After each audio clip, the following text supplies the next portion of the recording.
Enfim Sexta, o debate que analisa a semana, discute o Brasil e coloca Minas no centro da conversa. Olá, ouvintes! Estamos começando mais um Enfim Sexta, o nosso encontro semanal com análise crítica, progressista e popular sobre o que acontece em Minas Gerais, no Brasil e no mundo. Eu sou a Ana Vasconcelos e quem está aqui comigo no estúdio do Brasil de Fato MG é a Flora Vilela. Oi, Flora! Oi, Ana! E um olá para os nossos ouvintes nos canais do Brasil de Fato MG, no YouTube, no Spotify e também para quem nos ouve pela rádio. Por aqui, no episódio de hoje, a gente debate o acirramento nas tensões internas nos Estados Unidos. Só nesse primeiro mês do ano, a Polícia Migratória de Donald Trump, o ICE, que é a sigla em inglês para Serviço de Imigração e Alfândega dos Estados Unidos, já matou 2 cidadãos em Minnesota, a Renee Good no dia 7 de janeiro e o enfermeiro Alex Pratt no dia 24 de janeiro. Diante disso, enfrentando condições de frio extremo, milhares de pessoas tomaram as ruas dos Estados Unidos. Pois é, Flora, e além das manifestações na cidade de Minneapolis, onde aconteceram os assassinatos, a revolta popular tem se espalhado por outras cidades e estados. E, segundo especialistas, a tendência é que essa indignação aumente ainda mais caso a política violenta do republicano continue a escalar. Hoje, sexta-feira, em diversos locais do país há um chamado de greve geral. As comunidades têm se organizado em coletivos de vigilância e resposta aos ataques do ICE, patrulhando as vizinhanças e tocando apitos para avisar sobre a chegada dos agentes. Por hoje, a gente também fala por aqui sobre o vazamento em diques da mineradora Vale, que despejaram mais de 260 mil metros cúbicos de rejeito no último domingo, dia 25, que é a data em que se completou 7 anos da tragédia-crime da mineradora em Brumadinho. A gente trata também do Carnaval de Belo Horizonte e da desapropriação histórica da Fazenda Nova Alegria em Felisburgo. E para conversar sobre tudo isso, quem está por aqui com a gente é o Silvio Neto, integrante da Coordenação Nacional do MST em Minas Gerais. Oi, Silvio, tudo bem? Oi, Ana. Oi, Flora. Oi, Cida. Bom dia. Enfim, sexta. E para completar nosso time, está por aqui a Cida Falabella, vereadora em Belo Horizonte pelo PSOL. Tudo bem, Cida? Tudo bom, gente? Prazer em estar aqui com vocês. Bom dia para vocês, mulheres, à frente desse Enfim Sexta, e para o Silvinho, aí, esse guerreiro do nosso querido e importantíssimo movimento, o maior movimento, do nosso país. Parabéns e bora lá com o MST. Viva o MST, como diria João das Neves. Maior movimento social da América Latina, né, Cida? Isso. Pois é, gente, então fica por aqui que a gente já volta com esse debate. Enquanto isso, já vai curtindo o episódio, compartilhando com quem se interessa pelos temas e comenta por aqui o que você tem achado sobre isso tudo. Brasil de Fato, uma visão popular de Minas Gerais, do Brasil e do mundo. Então, para iniciar a nossa conversa, a gente vai tratar hoje sobre as notícias que vêm mobilizando o mundo em relação aos Estados Unidos. Isso porque milhares de pessoas tomaram as ruas por lá em protesto contra a truculência do Serviço de Imigração e Alfândega dos Estados Unidos, o ICE, que é a sigla em inglês, que é a política anti-imigração do Donald Trump. É isso, Flora. E o epicentro dos protestos tem sido a cidade de Minneapolis, onde já foram mortos 2 manifestantes. Além disso, foram registrados protestos em outros locais, como a cidade de Nova York e em frente ao centro de detenção para famílias migrantes no Texas, para onde foi levado o menino Liam Conejo Ramos, de 5 anos, que foi detido e usado como isca para capturar seus familiares. Simultaneamente, políticos e artistas têm se manifestado repudiando a violência do ICE e as comunidades têm se organizado em grupos de apoio na tentativa de proteger seus vizinhos. Na América Latina também aconteceram nessa semana uma série de manifestações denunciando os ataques de Trump ao redor do mundo e em solidariedade à Venezuela. Silvio e Cida, diante disso, essas mobilizações podem ser capazes de impedir que o governo Trump siga desrespeitando os direitos humanos e a soberania dos países ao redor do mundo? Levantar alguns temas e algumas questões que, para nós, são bastante claras no MST, nos movimentos populares, nas articulações internacionais que nós temos, desde a Assembleia Internacional dos Povos, ALBA, Via Campesina, e um pouco do que nós viemos acumulando no último período. Então, 3 destaques aqui para a gente poder entender esse momento. Primeiro, nós vivemos uma fase do modo de produção capitalista que é uma crise internacional. O capitalismo não consegue atingir aquilo que é da sua... eu não gosto muito pergunta disso, da sua natureza, porque ele não é natural, mas daquilo que é da sua tarefa prioritária, que é alcançar as taxas de lucro e ultrapassar e acumular e seguir acumulando. É um momento de crise econômica internacional.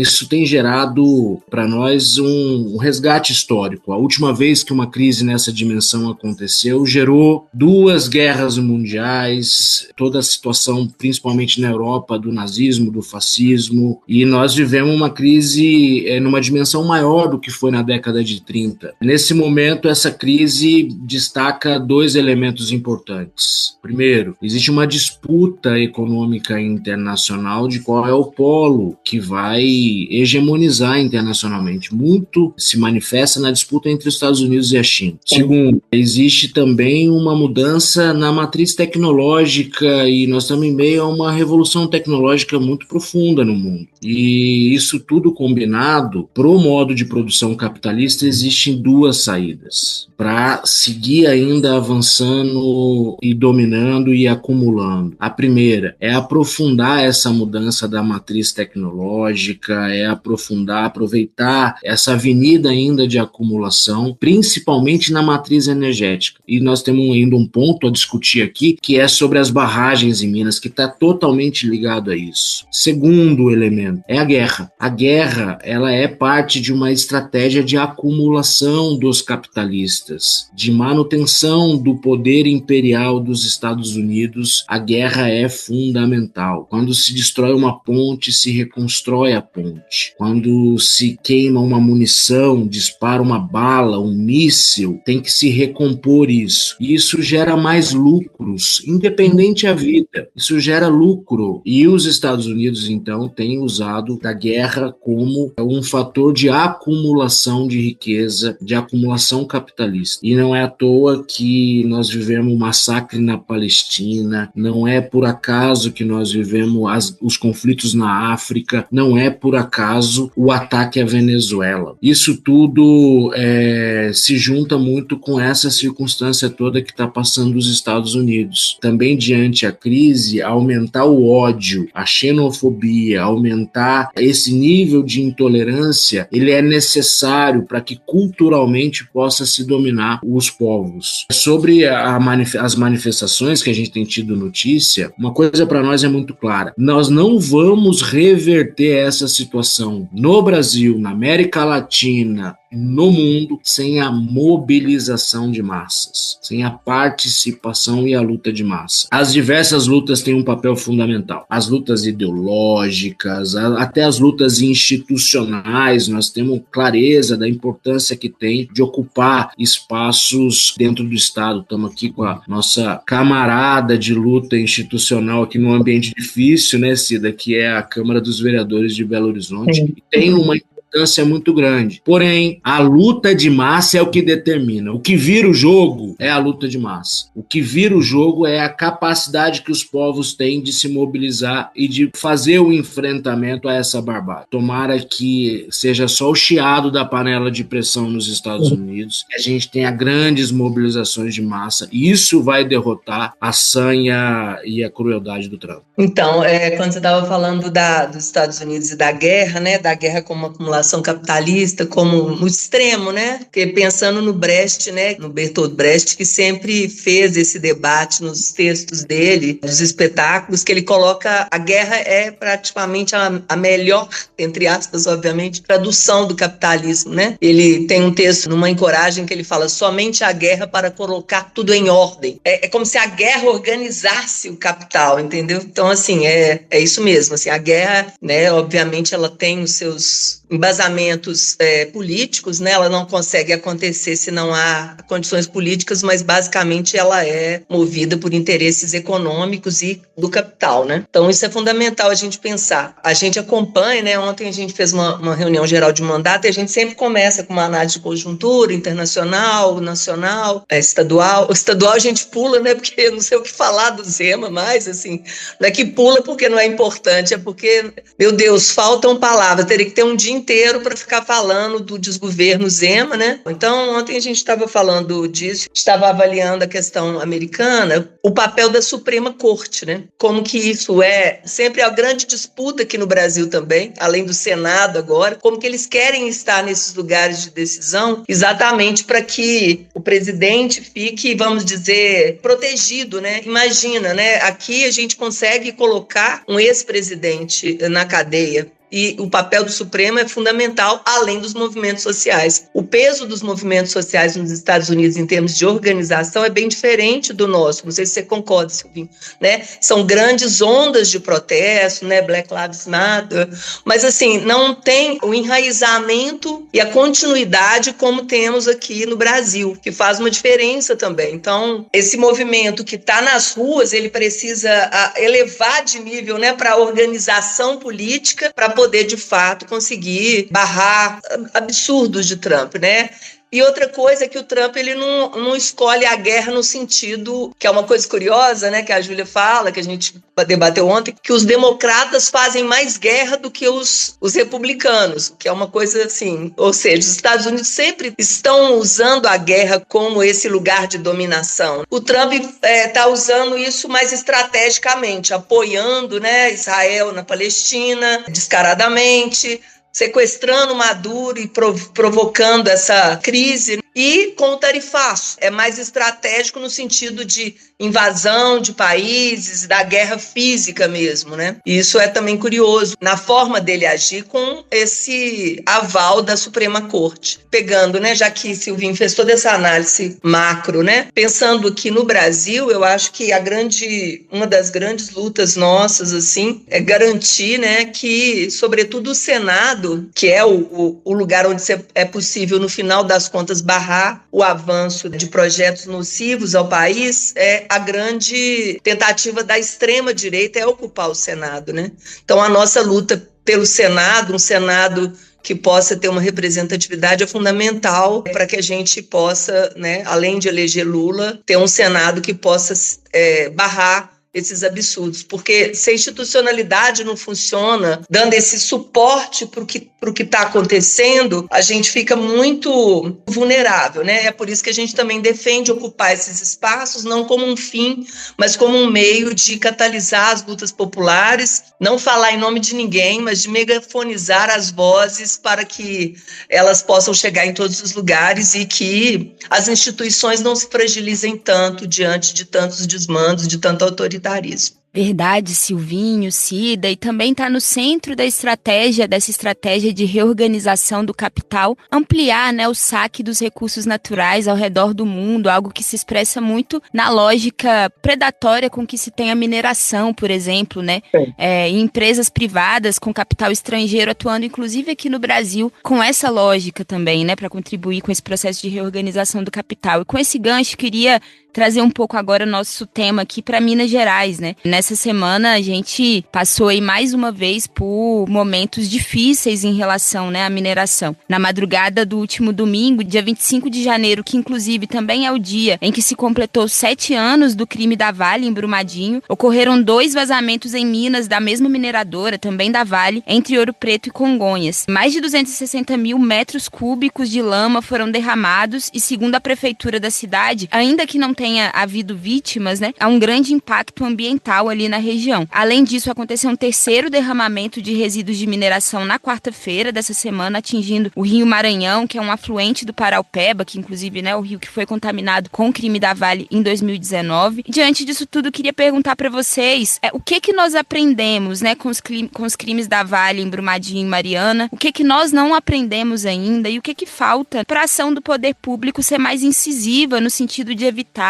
que outros fatos como esses voltem a acontecer no nosso estado. Eu não me esqueço, assim, que a gente estava se preparando também para um trabalho coletivo do mandato, quando a gente recebeu a notícia da tragédia crime, né? Eu acho que esse binômio é muito que houve mesmo, né? Porque tragédia no grego é algo bem complexo e que também existe para expurgar o mal. E quando se associa tragédia a crime, mostra que as tragédias são evitáveis, né? Ela é um crime, por isso isso ela é evitável, porque os crimes são evitáveis, né? Os crimes ambientais são evitáveis. E no dia seguinte a gente partiu para Brumadinho, assim, foi uma das coisas mais impactantes que eu vi na vida, assim, em termos da destruição, do crime mesmo, né? Foi muito difícil esse dia. A gente vê o rio de lama, a gente vê os equipamentos soterrados, um professor dizendo, não sei quantos meus alunos estão aqui enterrados aqui, um cemitério de lama. Isso foi muito forte, assim, a Áurea teve uma atuação no Congresso muito forte com a CPI da mineração, né? Conseguindo construir uma lei da mineração, mas acontece que é um modelo capitalista selvagem a mineração no Brasil, né? A mineração existe em todo o mundo, mas no Brasil ela ainda é em moldes predatórios ao máximo, com pouco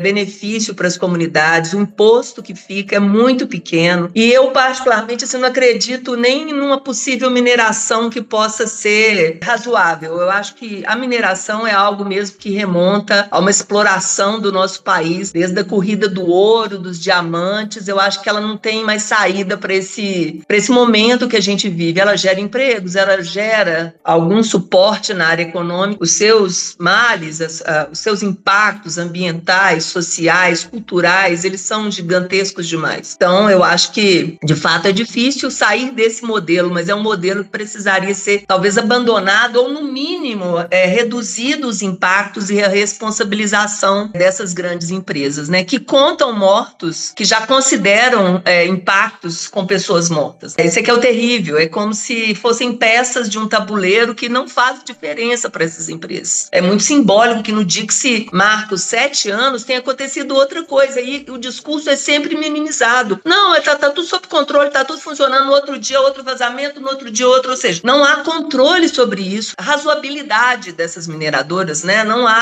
razoabilidade, e com isso eles contam, obviamente, com muitos suportes, todas as esferas dos governos, municipal, estadual, federal, né, isso é que é a tristeza, assim, porque não há, de fato, uma capacidade de barrar. Eu acho que o povo faz a sua parte, as organizações fazem a sua parte, mas ainda é muito, muito primário, assim, né? Então, eu vejo, assim, que é um modelo a ser superado da mineração. E pensando em Minas, né, que é esse modelo sobrevive há séculos, pensando que as matrizes nossas, culturais, turísticas, do turismo comunitário, tudo isso poderia substituir com muito avanço e com muita qualidade esses modelos de exploração que, na verdade, servem a quem cada vez vai ficando mais rico, às grandes empresas, aos interesses internacionais, e o povo vai ficando sempre na mão, e quando acontece parece que é algo assim, aconteceu, infelizmente, ou seja, né, a gente sabe que as coisas não são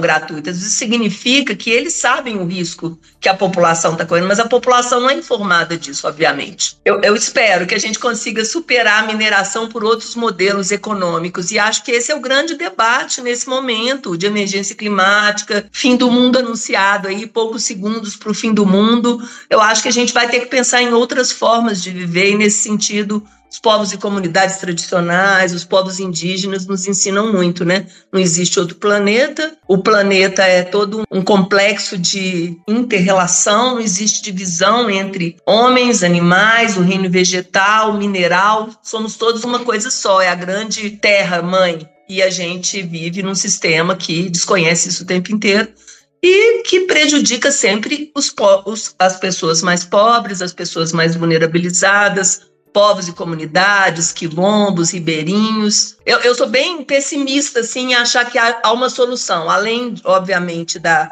responsabilização, da taxação, seria uma coisa transitória, até a gente realmente, esse modelo findar da exploração mineral, dessa forma como ela é feita, externamente, né, com empresas particulares, eu acho que ela não tem futuro. Primeiro, esse elemento, falar de Minas Gerais sobre esse tema da mineração, é falar de todo o estado de Minas Gerais que vem passando por um período de extremo avanço do modelo de mineração. Digo isso porque nós temos o MST, nós estamos organizados em todas as regiões do estado. Em todas elas a gente tem se esbarrado com o modelo de mineração. Inclusive, para nós do MST, não temos nenhuma dúvida. Enfrentar o latifúndio foi a nossa origem, enfrentar o agronegócio é fundamental. Agora, em Minas Gerais, para avançar na reforma agrária e produzir alimento de qualidades com quantidade para o povo, é enfrentar o modelo de mineração. Nós temos o avanço da exploração do nióbio no Triângulo e no Alto Paranaíba. Nós temos um avanço muito severo no Alto Jequitinhonha com a mineração de ferro e também já com veios de lítio no Alto Jequitinhonha. Nós temos no Médio Jequitinhonha uma situação que já vai demonstrando toda a face mais cruel do modelo de mineração na região de Tinga, Araçuaí, com as empresas, principalmente a Sigma, que avança ali na extração do lítio. Nós temos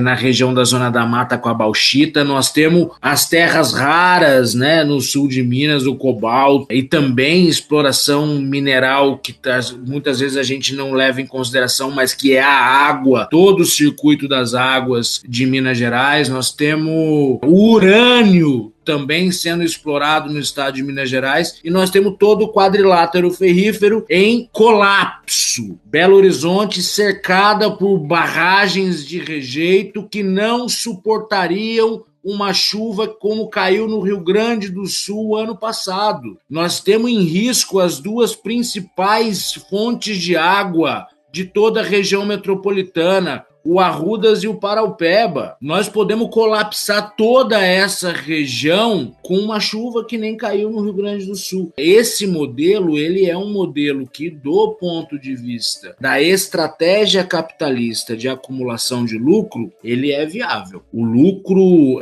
que as grandes empresas multinacionais retiram da nossa riqueza mineral é extraordinário, porque eles não produziram o minério, eles só retiram o minério. Isso dá um lucro extraordinário. A própria estrutura de manutenção das taxas de lucro do capital, essa é a principal fonte de extração de acumulação. E nós, passado esses 10 anos, né, do crime da Vale na bacia do Rio Doce, que é o de Mariana, né? Coitado de Mariana. Mariana não promoveu o crime, né? Acaba que fica o crime de Mariana. Mariana sofreu com o crime. O crime é da BHP Billiton, a maior multinacional do mundo em extração mineral, em conluio com a Vale, que gerou uma filhota, uma cria do diabo, que é a Samarco, combinada a descer uma barragem de lama sobre uma das maiores bacias hidrográficas do Brasil, o Rio Doce. No nosso caso, por exemplo, nós tivemos 52 assentamentos atingidos pela lama na bacia do Rio Doce. Assim como a barragem do Córrego do Feijão, que desceu toda a bacia do Rio Paraupeba e atingiu essa quantidade imensa de gente. Nós também temos diversos assentamentos e acampamentos atingidos ali. Duas questões são fundamentais nesse caso. Primeiro, do ponto de vista dos aprendizados. É claro que o modelo de mineração não aprendeu,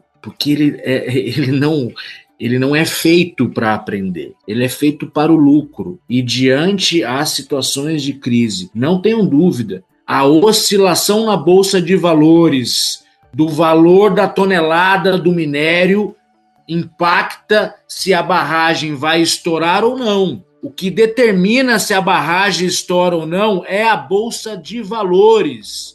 É o quanto os acionistas estão ganhando ou não. Se nós não aprendemos isso depois de 10 anos do crime na bacia do Rio Doce, depois de 10 anos do crime na bacia do Rio Paraupeba, é porque nós também não estamos querendo aprender. Então que fique uma lição para todo o povo de Minas Gerais, para todo o povo brasileiro. O que determina o crime ambiental no Brasil é a Bolsa de Valores. Nós temos provas disso ao longo desses 10 anos. Todas as CPIs que a Cida levantou aqui, iniciativas no Congresso Nacional, iniciativas no Congresso, na Assembleia Estadual, iniciativas dos Ministérios Públicos, toda a vivência que nós temos nas comunidades e ao longo dos rios que foram entupidos pela lama tóxica, não temos que ter dúvida. Há determinação explícita para que as barragens sejam rompidas, porque o crime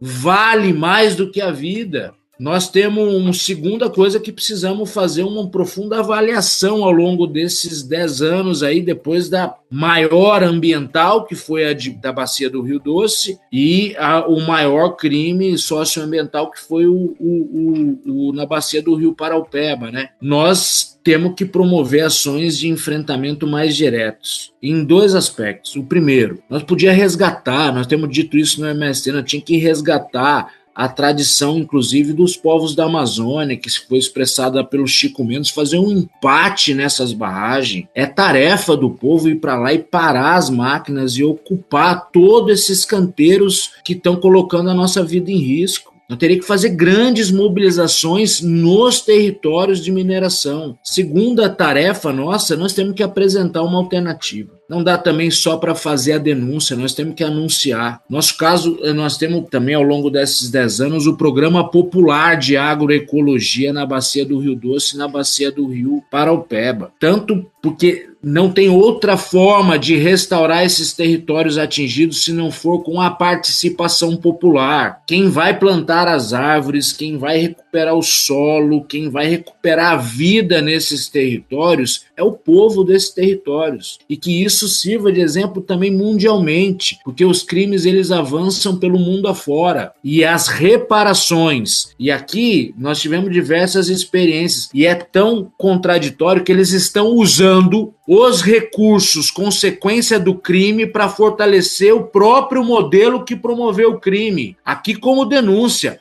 o Zema usa recurso a custo de sangue de mais de 300 pessoas que morreu para poder fortalecer a logística da mineração, seja em estrada, seja em linha férrea, seja com o rodominério, em estrutura de fortalecer o modelo de quem promoveu o crime. É um crime continuado. Esses recursos têm que ir para que as comunidades atingidas possam se reerguer e fazer a restauração, a reparação do crime. E nós não temos nenhuma dúvida. A mudança desse modelo passa a partir do momento em que a gente troque essa atividade econômica. E nós temos estrutura para isso. O CEFEM, os recursos que vão para os municípios minerais, eles têm que estar a serviço da produção de alimento, da mudança dessa dependência econômica nos municípios e nos territórios. A Lei Candir, para quem nos ouve, para a militância, para quem tem acesso a esse programa, é um crime continuado. A Vale retira o minério de ferro do nosso chão, do nosso subsolo, manda para o mundo inteiro e não paga imposto. Ela é isenta de imposto, assim como o agronegócio é isento de imposto. Existe uma maldita de uma Lei Candir que nós pagamos para poder ter um carro, nós pagamos para poder andar nas estradas, seja o nosso imposto, o nosso carro, acréscimo dos pedágios agora que o Zema está esparramando por Minas Gerais inteiro.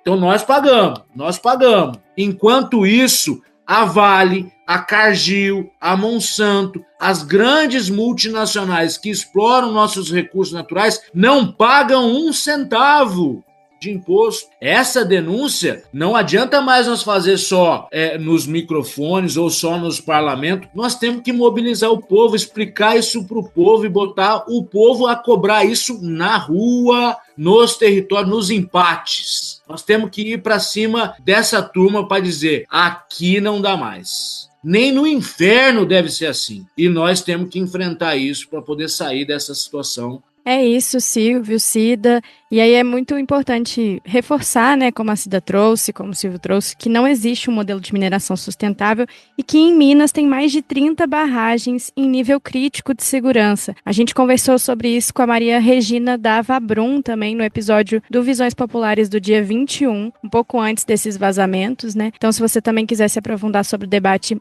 do crime em Brumadinho, vai lá e escuta no Visões Populares do dia 21. Bom, então espera um momentinho que a gente já volta para continuar essa conversa. Brasil de Fato, uma visão popular de Minas Gerais, do Brasil e do mundo. E aí, mudando um pouco de assunto, trazendo para um assunto um pouco mais alto astral, está se aproximando o Carnaval e Belo Horizonte já está no clima da folia. Nessa festa que está cada vez maior, esse ano a gente tem 600 blocos que devem ir para a rua em Belo Horizonte. E os blocos belo-horizontinos têm atraído turistas de Minas Gerais inteira, mas também de outros estados do país. Segundo a Secretaria Estadual de Cultura e Turismo, a Secult-MG, em 2025 foram 6 milhões de foliões que movimentaram pelo menos 1,2 bilhões de reais, gerando 20 mil empregos diretos e indiretos. Ao mesmo tempo, os agentes culturais que mobilizam a folia seguem denunciando o descaso dos entes públicos com a organização da festa, além de uma tentativa de cooptação do carnaval por uma lógica do lucro com patrocínio de mega empresas. E aí, diante disso, queria que vocês trouxessem pra gente por que o carnaval de BH é de luta e quais que são as lacunas na relação entre os poderes e os blocos para fazer o carnaval acontecer. Eu vou começar só para dar alguns pitacos. Não sei se a Cida concorda, mas eu também queria escutar a Cida, né? Eu tenho visto que nos últimos anos a importância do carnaval e tudo isso, a relevância, inclusive, para a luta política. Mas nós tivemos o carnaval do Sem Anistia, nós tivemos o carnaval do Ele Não, nós tivemos o carnaval do Fora Bolsonaro, tivemos o carnaval do Lula lá, né? Do Vamos Eleger o Lula. Então, as últimas pautas que unificaram a esquerda brasileira, elas estiveram muito presentes no Carnaval de Belo Horizonte, com destaque. Eu também estou querendo saber como é que a gente vai manifestar a nossa pauta esse ano no Carnaval. Eu pensei que o Carnaval de Belo Horizonte tinha que ter como foco o passe livre. Durante um período ali eu achei que a luta do passe livre ia estourar no Carnaval de Belo Horizonte e o povo ia pular essas catracas desses busão tudo e seria a grande pauta. Mas aqui só...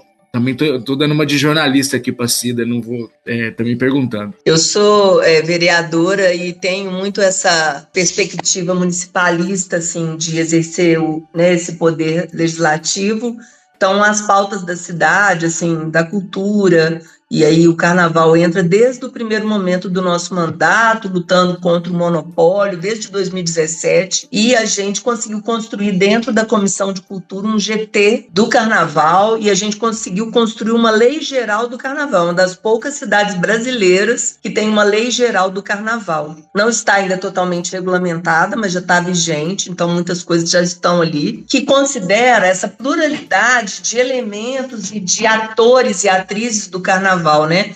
O Carnaval de Belo Horizonte é formado por blocos caricatos, que é uma manifestação que só existe em Belo Horizonte, os trabalhadores que pintavam o rosto para comemorar esse período em cima de carroças na construção da cidade, os operários da construção da cidade, escolas de samba também que remontam aí ao início do século XX, né? Que é formada pelo povo trabalhador periférico, preto, e que são muito importantes. A Corte Momesca, que ontem teve um lançamento do carnaval, é eleita todo ano. Blocos afro e blocos de todos os tamanhos. Blocos, bloquinhos, blocões, blocos feministas, blocos LGBT, blocos de pessoas com deficiência, da luta contra o capacitismo, né? Então, é uma diversidade muito grande. O carnaval tem que dar conta de tudo isso, né? É muito importante que a gente compreenda que sem o Estado, eu não digo o Estado de Minas, que inclusive tem questões com o Estado sobre o carnaval, porque eu acho que o Estado se apropria de avanços que Belo Horizonte fez e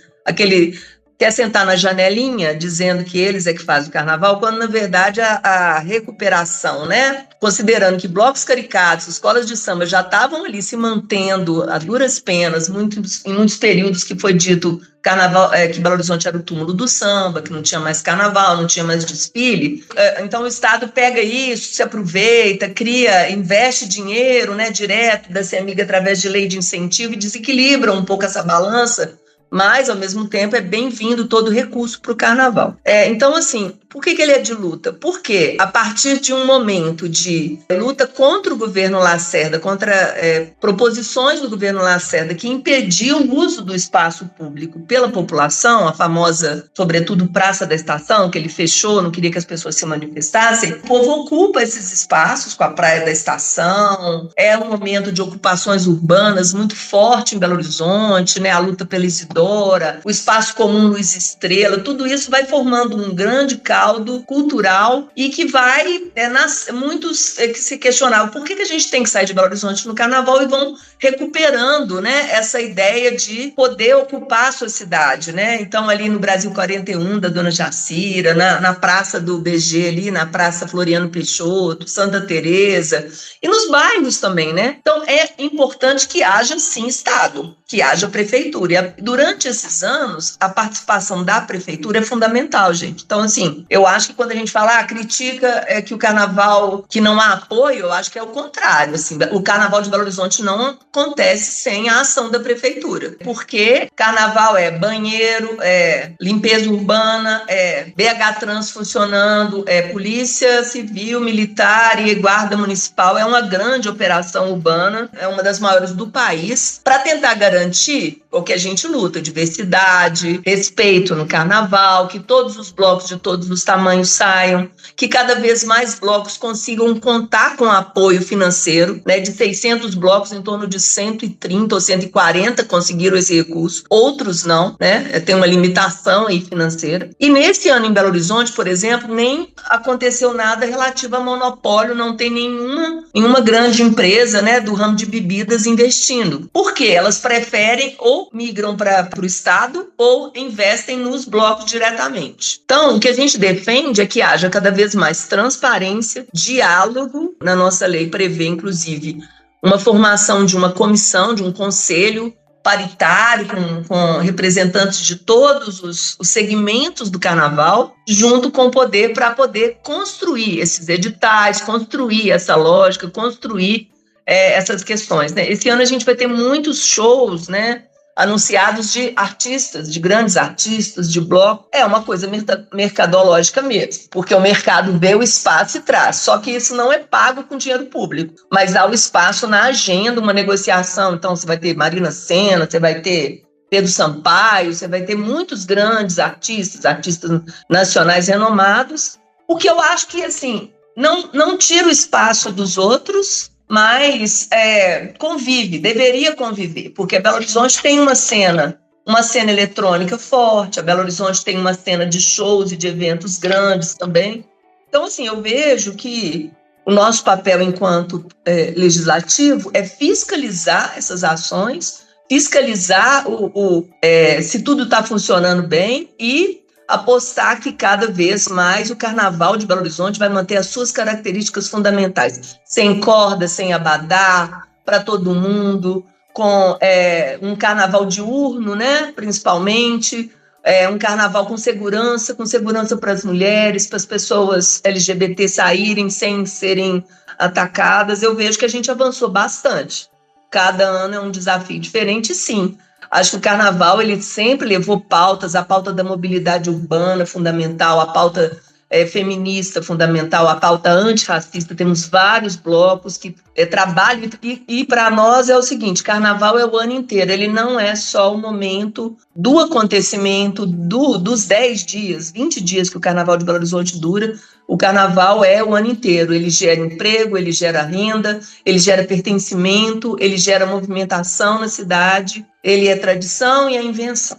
Verdade, Cida, e dialogando com a provocação de vocês é isso, né? Com certeza esse ano também várias pautas populares vão aparecer no Carnaval de BH. Tem a questão da tarifa zero, mas também o fim da escala 6x1, a defesa da soberania e da democracia, que tudo isso já está aí, bem na boca do povo. Além da comemoração do crescimento do nosso cinema nacional e de mais um filme indicado, tem muita fantasia aí por aí de agentes. Com certeza, o Oscar novamente vai estar no Carnaval, né? Porque agora é todo ano, né? É verdade.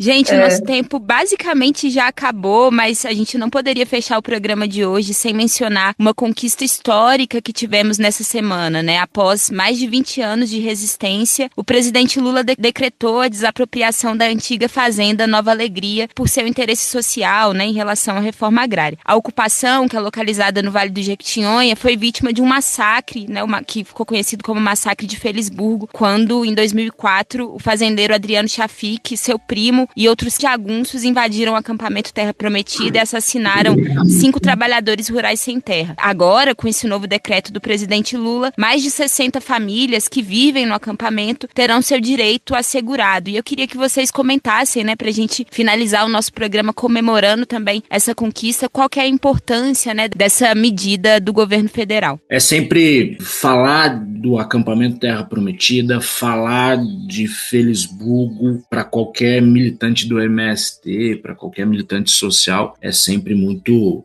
forte. É uma fazenda Nova Alegria, uma terra pública, assim como temos muita terra pública grilada no estado de Minas Gerais, principalmente no semiárido mineiro, fazendas gigantes que seguem na mão de grandes empresas do eucalipto desde a ditadura militar, fazendas que seguem na mão de grileiros e que são comprovadamente terras públicas. A Fazenda Nova Alegria é uma dessas, uma parte grande da fazenda, de quase 2.000 hectares de terra, já determinado pelo Poder Judiciário que é terra pública. E essa determinação motivou a ocupação da fazenda. Então foi depois de identificar isso ainda no governo Itamar Franco, aqui em Minas Gerais, que o MST então organizou os trabalhadores e fez essa ocupação lá no Vale do Jequitinhonha, no município de Felisburgo, na Fazenda Nova Alegria. Depois de 2 anos da ocupação, nós sofremos com um massacre. O fazendeiro Adriano Chafik, com 11 jagunços, com as caminhonetes fortemente armados, entrou dentro do acampamento Terra Prometida e machucou muita gente, queimou as casas, queimou a escola, matou 5 trabalhadores do MST. É, sem dúvida, uma das passagens mais difíceis da história da luta pela terra em Minas Gerais e no Brasil. É a face mais cruel do latifúndio que se manifestou por diversas vezes no território brasileiro, por diversas vezes na história do MST e dessa vez em Minas Gerais a mais cruel de todas. Depois desse massacre, tanto o fazendeiro quanto, claro que todo mundo imaginava que as famílias deixariam a fazenda e que teria sido talvez a maior derrota, mas organizados, com coragem, se reergueram o acampamento, reocuparam toda a fazenda e desde então nós vivemos essa luta por justiça para Felisburgo. O fazendeiro nós condenamos a mais de 100 anos de cadeia, passou alguns anos no regime fechado, hoje vive com algumas restrições, mas não está mais em regime fechado. Os jagunços também condenados, também presos, mas a fazenda seguia no cativeiro. A fazenda seguia, inclusive com ameaça de reintegração de posse, de despejo dessas famílias. E depois desses anos todos de luta, apesar de toda a demora, mas nós reconhecemos, e essa semana é uma semana histórica para nós. É a semana que o presidente Lula, em respeito à luta pela reforma agrária, combatendo a violência do campo, assinou o decreto de desapropriação da Fazenda Nova Alegria, permitindo então que a gente possa avançar no assentamento definitivo das famílias do acampamento Terra Prometida. Para nós é motivo de muita celebração, é muita emoção esse momento, mas chama atenção aqui para 2 aspectos. O primeiro é que, ao longo da nossa história, por várias vezes, fruto de toda a pressão e de toda a luta do movimento sem terra, nós conseguimos decretos semelhantes a esse, decretos de desapropriação. Mas tem uma outra fase agora, que é a fase do judiciário. O judiciário precisa homologar, né, ele precisa dar o seu aval ao decreto de desapropriação. E é nessa fase que nós estamos. Então, comemoramos, cumprimentamos o nosso governo pela responsabilidade em assinar o decreto. Isso nos motiva muito mais a lutar pela reeleição do presidente Lula esse ano.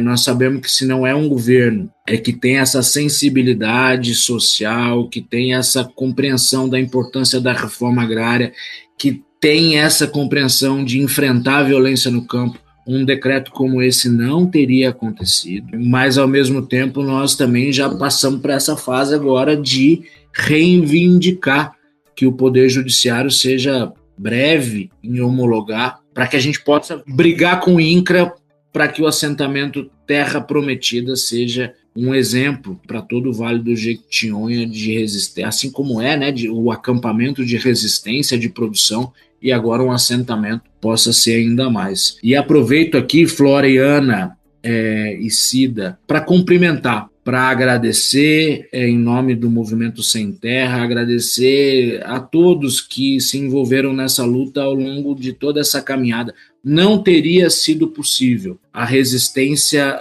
do MST, das famílias, não teria sido possível esse decreto se nós não tivéssemos tido todo o apoio de todas as organizações. A luta por Felisburgo é uma luta que unificou Minas Gerais. Nós temos várias divergências entre nós na esquerda. Uma hora a divergência se manifesta em qual é a pauta prioritária, uma hora se manifesta em qual vai ser o candidato, uma hora se manifesta qual é a data da mobilização, qual é o calendário de luta. Isso volta e meia e dá um trabalho unificar essa esquerda, mas nós do MST não temos nenhuma dúvida. A pauta de Felisburgo nunca houve nenhum contraditório entre nenhum lutador e lutadora do povo do estado de Minas Gerais.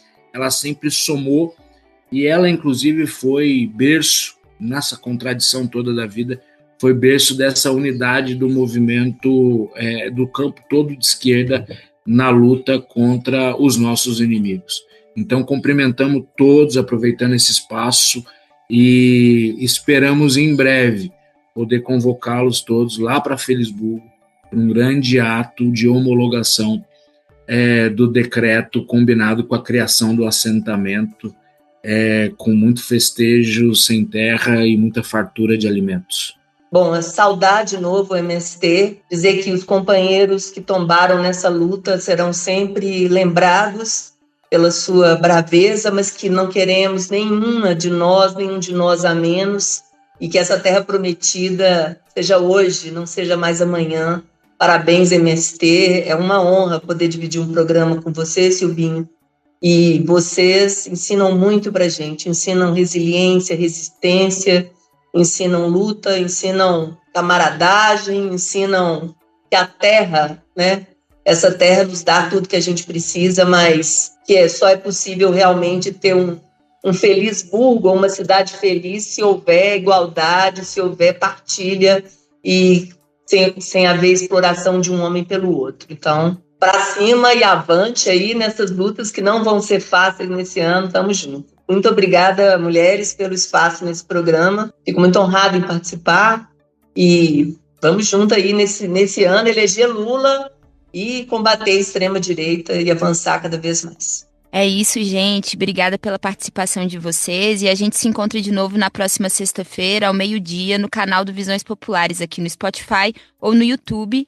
ou na rádio Autêntica Favela FM e no site do Brasil de Fato MG. Se você está nos ouvindo agora pelo YouTube ou pelo Spotify, não esqueça de dar 5 estrelas para o podcast, comentar o que achou do episódio e compartilhar esse episódio com todos os seus amigos. Um abraço. Se você está ouvindo a gente agora pela rádio, perdeu alguma parte do programa, quer ouvir de novo ou mandar para alguém, é só procurar o Visões Populares lá no Spotify ou Brasil de Fato MG no YouTube. Não se esqueça também de acompanhar o Brasil de Fato de Minas Gerais nas redes sociais para não perder nenhuma novidade. É só buscar a Brasil de Fato MG em qualquer uma das plataformas. Acompanhe também o nosso site, o www.brasildefato.com.br/mg. Até a próxima semana, um abraço. Encerramos por hoje, mas o debate não termina aqui. Na próxima semana, o Enfim Sexta volta com tudo para analisar os principais acontecimentos de Minas, do Brasil e do mundo. Até lá!